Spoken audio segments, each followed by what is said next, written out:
My parents live in the in-law suite of my house. They pay rent to help me cover the mortgage, but the house is completely mine. Their rent is $600 a month, which includes all utilities, including internet and streaming services. My older sister is pregnant again, yay, and she needs a place to stay as her baby daddy bailed out and moved back to Romania without her. My parents agreed to let her stay with them. They did not ask me, but like I said, they pay rent and can do as they wish with their living area. My parents have full run of my house except for my bedroom and my office. My dad likes to putter in the garage and play with my dog. My mom likes to bake in my kitchen and work in the garden. The basement has a kitchen, but it is small and mine is just better all around. Nope, they want me to baby-proof my levels of the house. I asked why I would need to do this, as the kids would 100% not be in my area. My mom said that it would not be fair to keep the kids cooped up in the basement all day. I said that there was a huge yard and sunroom for them to spend time in if they really wanted. My sister said that she couldn't spend all her time cramped up like that with 3 kids. I asked when she found out she was having twins. She shut up. I dragged it out of them that she was planning on watching her friend's toddler for money. I said I did not have insurance for her to run a business out of my house. She said it was all under the table and that she needed money. This was when I said that I would be taking the keys to my area back from my parents, and I was also going to change the locks. I said that I agreed to let my parents live with me to help them out. They agreed to let her move in because she is an irresponsible wench who can't understand birth control. I never agreed to let her use my house as a day home. I know I do not want 3 kids here along with 4 adults. Well, 3 adults and a pregnant fool? I thought this but did not say it. My mom is mad that I am going to lock them out of my area, but my dad understands. The thing is, I would let him keep a key, but my mom would get it from him and she would give it to my sister. I said I would leave the garage locked the same, and that was good enough for him. My mom and my sister are upset and giving me the silent treatment. My mom got my dad to ask me if they paid for the insurance, if my sister could watch her friend's kid. I agreed, but I did say that they should get my sister to pay it. Now for a few comments before the update. Comment 1. Be real here. They are 100% not going to get the right insurance with the right coverage level and keep it up to date. Plus, evicting your sister with a newborn is going to be a legal nightmare. And let's be honest with ourselves. People this entitled will put you in a situation where you need rather than want them gone. Not the idiot. But have everyone sign a month-to-month lease and get extra good locks if you're determined to learn the hard way. Comment 2. Not the idiot. You are more than kind to let them use your sunroom and garden. Take your mother's and sister's silence as a gift. Change your locks and keep those keys to yourself. Why your mom and sister think they are entitled to your house is beyond me. Feel free to use my favorite sayings. You will get nothing and like it. Now for the update. Thanks for all the comments on my last post. So here's what went down this week. After I changed the locks, things got real tense around here. My sister, who's got a knack for stirring the pot, decided to escalate things by bringing her friend's toddler over without warning. She thought she could just waltz into my space with the kid, but the new locks did their job. My mom tried to play mediator, saying it was just for a couple of hours, but I wasn't having any of it. Then out of nowhere, my sister's ex, the one who bolted to Romania, shows up. Turns out he wants to be in the picture again. My sister's over the moon, thinking this is her fairy tale moment, but I can see the guy's just here to stir up more trouble. He's got this sob story about how he made a huge mistake and wants to be a part of his kids' lives. My parents eat it up, but I'm skeptical. Sure enough, a couple of days later, I overhear him on the phone talking about how he's only back to convince my sister to sell her share of our late grandma's house, which she inherited but never mentioned to us. I confront him and it gets ugly.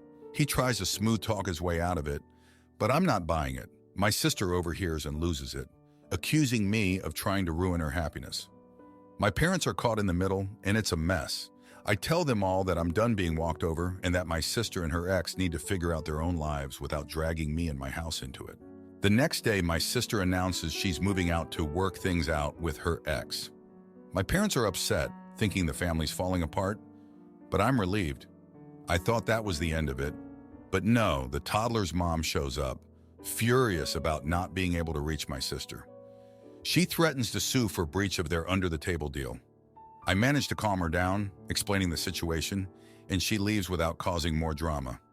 Just when I think I can catch a break, my dad slips in the garage and hurts his back. He's stubborn, doesn't want to go to the doctor, but I insist. Turns out he needs surgery, and guess who's the only one with a flexible enough schedule to take him to his appointments? Yep, me. So now I'm juggling work, taking care of my dad, and dealing with the fallout of my sister's drama. In the midst of all this, my mom tries to smooth things over by baking my favorite pie, but it's not enough to fix the tension. I appreciate the gesture, but it feels like a Band-Aid on a bullet wound. My dad's surgery goes well, thankfully, and he's on the mend, but it's a slow process, and I'm the one helping him through his recovery. To top it all off, my sister's ex comes back, tail between his legs, saying things didn't work out, and he's leaving for good this time. My sister's devastated and my parents are trying to comfort her, but I'm just done with the whole circus. I help out where I can, but I make it clear that my generosity has limits. By the end of the week, my sister decides to move in with a friend, my dad's recovering, and the house is quieter. It's not exactly peace, but it's a start. I'm just hoping next week is a little less eventful. Thanks for reading. My mother oversteps with my baby and threatens to sue for grandparents' rights. So I cut her off and show her who's boss by moving out in the dead of night with my family and leaving her to stew in her own toxicity. I, female 23 years old, and my husband, male 24 years old, welcomed our baby, male, in September of last year. We moved from his hometown to mine in January in hopes of saving up to buy a house. We moved in with my mom, female 50 years old, something she very enthusiastically agreed to. Throughout our few months, she's been a little weird. She's constantly checking to see if he has teeth, pushing for us to stop feeding him milk, tries to give him really complicated food like candy yams. Her defense is, "I did it with you and you survived." Most recently, she was holding him and playfully asked him if he wanted water, in which I responded, "Do not give him water, Mom." She proceeds to give it to him and goes, "See, he's fine. He isn't dead." I immediately took my child from her and informed her that she will no longer be watching the baby alone since she is constantly overstepping my boundaries and doing everything I ask her not to do. She isn't talking to me now and told me I made her feel like a bad parent and grandparent. Am I the jerk? Is there something I should be doing to make her talk to me? Edit, I pay half the mortgage, utilities, buy my own food to cook with. I don't rely on her for childcare. Just want to clear that up since I'm seeing a few comments about it. Update, whoa, I did not realize how divided the internet was on parenting. And I'm seeing this on blogs. That's insane to me as I'm from a pretty small town. First off, obviously info is somewhat off and every aspect of my situation isn't posted here, so advice is being taken with a grain of salt. Secondly, everyone had fair points. Some had good advice, others had perspectives I never thought about. With that being said, Mom and I had a conversation last night. She started off defensive, telling me I was showing her that her tricks and advice weren't right. I showed her some articles and voiced my concerns. I let her know that I'm not telling her she did a bad job raising us, but times and rules changed. Someone pointed out that car seats weren't big back then, and now it's the law to have your child in one. After a 30-minute conversation, we got to the root of the problem. She feels like she did a bad job raising her kids. I assured her she didn't, and that I respect and appreciate everything she was able to do for us growing up. But it's my turn to raise the child and her turn to relax and enjoy the perks of having grown children and grandkids now. So all is well. She knows I wasn't mad about the water, just that it felt like she did it to prove a point. Side note, I love my mom, and I would never just jump to banning her from enjoying her first grandson. She's my world after my husband and son, and once again, I love her dearly. Now for a few comments before the update. Comment 1, not the idiot. She's just emotionally immature and placed you in a role of daughter. Still, instead of seeing you for the grown woman and mother, you are now. You're validated in worrying about your baby being internally drowned in a water-to-nutrients ratio. That is a thing. Babies can have too much water via water intoxication. It is dangerous. I think it would be better to leave. As long as you're under her roof, she will see you as her daughter, and not a grown woman because she's emotionally immature, and has her own growing to do through her emotional wounds. How do I know this? She got defensive and turned herself into the victim when your baby could have been hurt. Get out. Comment 2. Not the idiot. You should look for the Reddit post about the mother-in-law who decided that coconut oil on a baby's head, who is allergic to coconut, is fine. The baby died. Not only did the mother-in-law put coconut oil on the baby's head, she also gave the baby Benadryl so it would sleep through all the pain. She ended the life of this lady's baby because she thought she knew what was best, because she put coconut oil on her kid's head. Now for the update, thanks for sticking around for more of my family drama.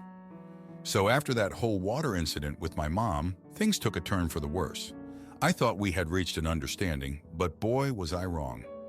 Last week, my husband got a job offer he couldn't refuse, but it was in another state.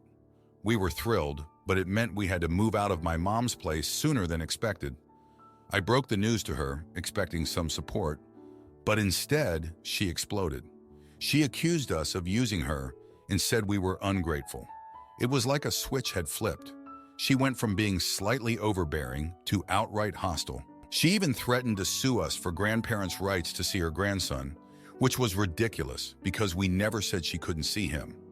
Amid packing, she started bringing up old family secrets to hurt us. Turns out, she had been holding on to resentment from when I was a teenager. I had run away from home for a night, and she never forgave me for the scare I gave her. She threw that in my face, saying I was always selfish and I was doing it again by moving away.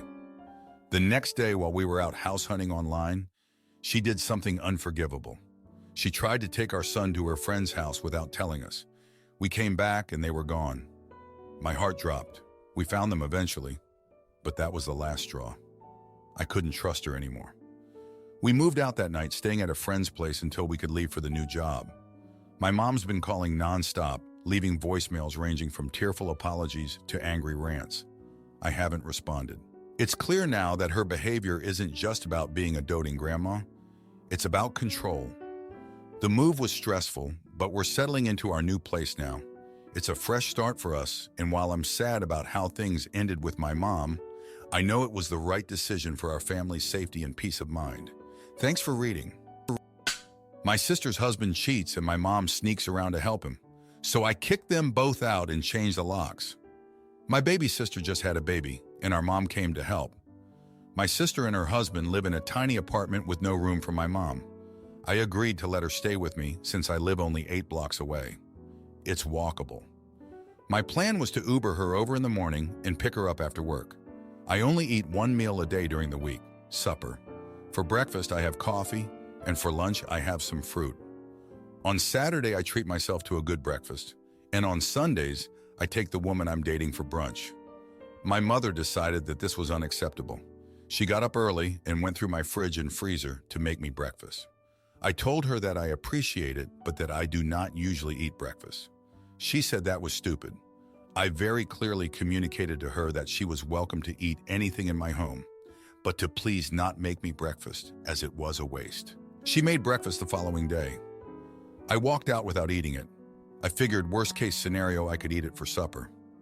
She threw it out since I didn't eat it. I told her once more to please not waste my food. She made breakfast for me the next day. I asked her if she was developing dementia. She is wasting my food for no good reason. I'm not poor or anything, but wasting food is a pet peeve of mine. She said I was being ungrateful for her help, and she was doing it to be nice since I was letting her stay with me. I explained to her again that I did not need, want, require, or desire breakfast during the week. She said she understood. She made me breakfast the next day. I had had enough. I took her luggage with me when I dropped her off at my sister's home. I told my doorman that my guest was no longer welcome. I got so many messages from her and my sister all day long. Even my dad called me to ask me to change my mind. I said no. He had to drive up and rent an Airbnb close to my sister because my mom was too scared to stay by herself. He's retired, so he didn't miss work or anything. My sister came over alone to talk to me. She said I was being a complete butt and that I could afford the food my mom was wasting. I said I could, but that I didn't want to. She literally used up 2 months' worth of my food. She made up huge breakfasts that I didn't even eat. I keep all my bacon in individual servings. She thawed out 3 for every breakfast, 1 for her and 2 for me. and I ate zero. My father has asked me to let her back in. I said I would under the condition that she understands that my food is completely off limits to her. She can pay for her own food. I said I would make room in the fridge and freezer for her. She said I was being ridiculous and petty. So my dad is staying neutral, but my mom and sister think I'm a jackass. My girlfriend thinks the whole thing is hilarious and refuses to get involved. Now for a few comments before the update. Comment 1. My sister came over alone to talk to me. She said I was being a complete jerk and that I could afford the food my mom was wasting. But why? Why is that a better option than your mother just taking no for an answer? Such strange don't rock the boat language. Not the idiot, but if I were you, I'd be tempted to suggest your father gets her checked out for cognitive problems just in case. The most likely explanation is that she's doing some weird nesting thing triggered by your sister's new motherhood. But it'd be better if she channeled that into something useful, rather than repeatedly wasting large amounts of food. Comment 2. Not the idiot. Sounds more like your mother was initiating a power play, and that she would have continued wasting your food, which she knew bothered you, but that was the point until you gave in. Then she would have won. You throwing her out was inconvenient, so of course you had to be the bad guy.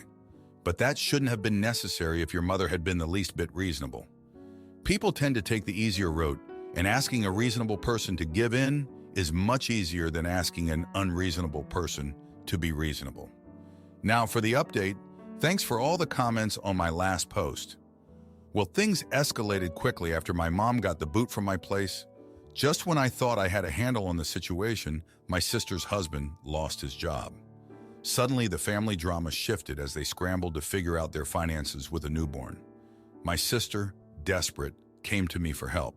She asked if they could move in with me temporarily.